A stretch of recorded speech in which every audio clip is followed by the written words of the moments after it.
Okay, so this is homework 13. On a few of the questions, there's some students that wanted to do some of the examples of the homework for us. So some of these are going to have some students from my 7th period class working some of the problems out.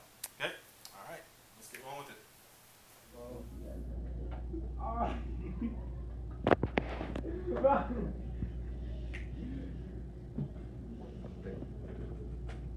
Watching. That's 3.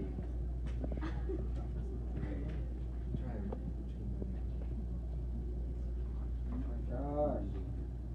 Yeah. No! But then you calculate it, right? See what it reduces down to. Wow. All right. Wait, Four.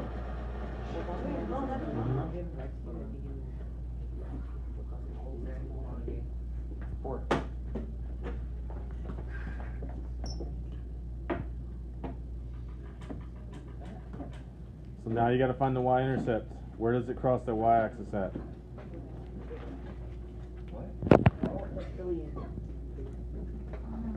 Right here? Right?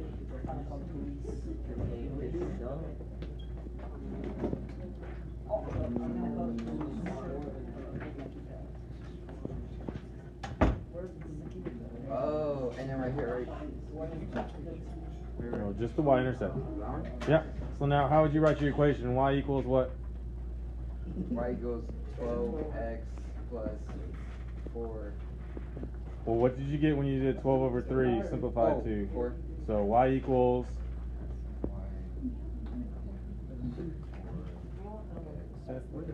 plus, what was your y-intercept? 12.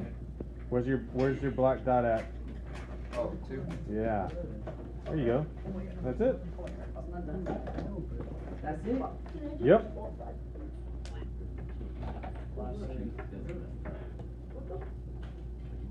How'd you get 0.7? What are you getting? How'd you do that? I did it in the calculator. You did it in a calculator. No, it's the wrong sum. It's irrational. Irrational. Because it keeps going on forever? Uh-huh. Alright.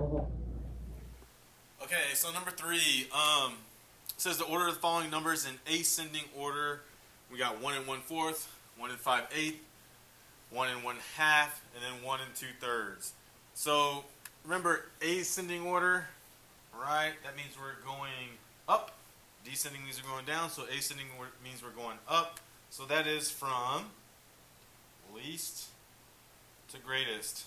Let me write that a little bigger. We're going least to the greatest. Alright, ascending order. Least to greatest. So, we just need to make all our numbers look the same. Alright, so there's my numbers. 1 1/4, 1 5/8, 1 1/2, and 1 2/3. So remember, whenever I put these in the calculator to get a decimal, I have to put a plus sign between the whole number, okay, and the fraction.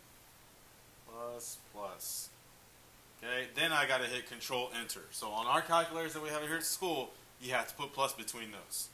Okay, so 1 plus 1/4. My calculator, I'm going to get 1.25. So 1.25. Okay, 1 5/8. 1 plus, Control Divide, 5 over 8. Control Enter. We get 1.625. 1.625. 1 1/2. Of course, we know that. That's 1.5. 1.5. We can put a 0 there just to kind of make them look the same. And then 1 2/3. 1 and Control Divide, 2/3.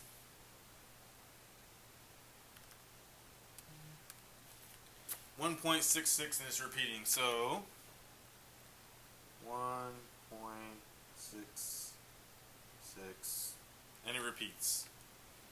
Okay, so now we got them all that look the same, so we can put them in the least to greatest. So my least number is right here, 1.25. So that's the 1 1/4. So remember, when I rewrite this, I'm going to write it to where any original form. Okay, so your first number should be 1 1/4. Okay, next, so that's taken care of. Next, what would be the next biggest number that I come to? It would be the 1.50. Okay, so the 1 1/2. 1 1/2. That's taken care of.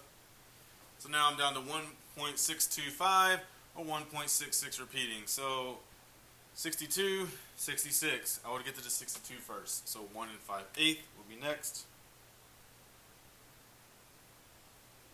And then lastly, 1 2/3.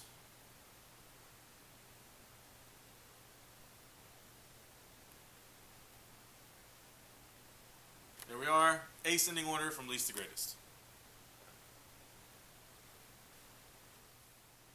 Okay, so number 4 says the math teachers created a graph to display how much money they will spend on pencils for the year.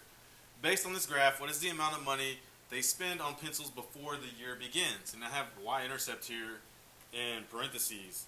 So like, this is very big, that's what I'm looking for. Okay, so basically all I'm looking for is the y-intercept. So I look at my graph here, my y-intercept is where it crosses this y-axis. So here's an easy way to kind of remember that. I know that this is my y-axis. Put your finger on the y, and then go down that line until you get to where this line that goes across crosses that. Okay, so I put my finger on, I go down, boom, and hit it right there. So that's where it crosses, this number right here. So my y-intercept for this graph is 15. So that's all that number 4 is really asking for, is the y-intercept. So capital B equals 15. Not capital B, sorry, lowercase b. Lowercase b equals 15. Remember, the lowercase b is short for y-intercept. So that's number 4.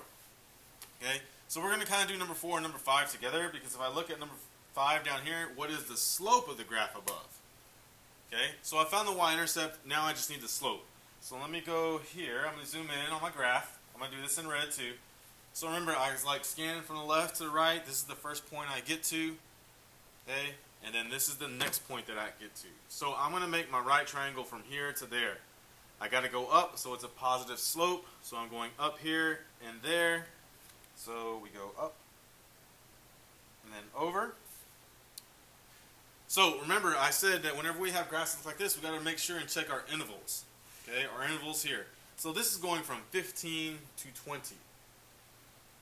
So when I look for my slope, which is m,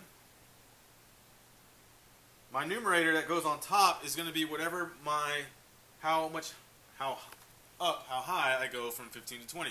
So from 15 to 20 is 5. So 5 is going to be my numerator. My denominator is how many it goes to the right, how much it goes to the right. So I know these go by 2's here, okay? Well, halfway through, I would have a 1 right there. So 5 over 1. Okay, 5 over 1 reduces or simplifies to 5. Now, if you used, say, this point here, okay, we would have go up 10, and then it also goes over 2. So if I have 10 over 2, that's going to reduce or simplify down to the same slope that I have here, which is 5 over 1. Okay, any 2 points there, whatever you use is going to simplify back down to 5. Alright, so 4, slope, y-intercept, and then 5, the slope, right there.